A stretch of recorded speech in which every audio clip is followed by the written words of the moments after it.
उन्वान सब्र का फल। एक ज़माने की बात है, एक छोटे से गांव में हुसैन अहमद नामी एक नेक दिल और इबादत गुजार किसान रहता था। हुसैन अहमद का ईमान बहुत मजबूत था और वो हमेशा अल्लाह ताला पर तवक्कुल करता था।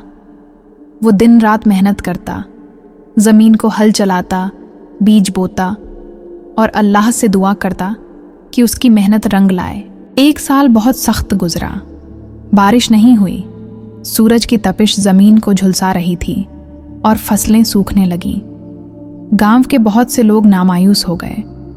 कुछ लोग शहर की तरफ निकल गए ताकि वहां रोजी रोटी तलाश करें, लेकिन हुसैन अहमद ने गांव छोड़ने से इनकार कर दिया।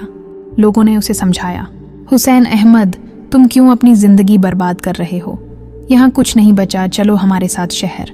हुसैन अहमद ने मुस्कुराकर जवाब दिया, अल्लाह जिसका रब है वो कभी तन्हा नहीं होता। मैंने उसकी राह में मेहनत की है, वो मुझे जाया नहीं करेगा।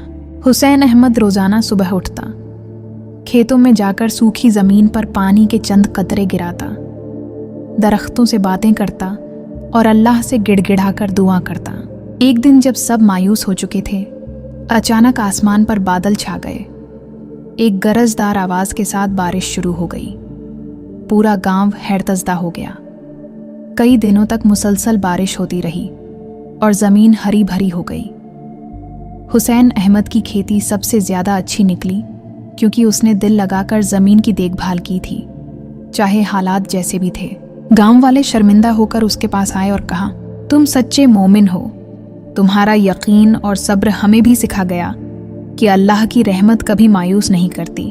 हुसैन अहमद ने आजिज़ी से कहा, यह सब मेरे रब का करम है। इंसान का काम है मेहनत करना, दुआ करना और सब्र करना। नतीजा अल्लाह के हाथ में होता है। उस दिन के बाद गांव वाले भी ज़्यादा इबादत गुजार बन गए।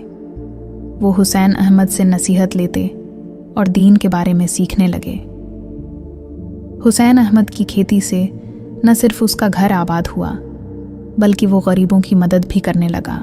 ये कहानी हमें सिखाती है कि जब हम सब्र, ईमान और तवक्कुल के साथ अल्लाह की रज़ा पर राज़ी रहते हैं तो वो हमें कभी तन्हा नहीं छोड़ता। मुश्किल वक़्त आते हैं, लेकिन जो अल्लाह पर भरोसा करते हैं वो हमेशा कामयाब होते हैं।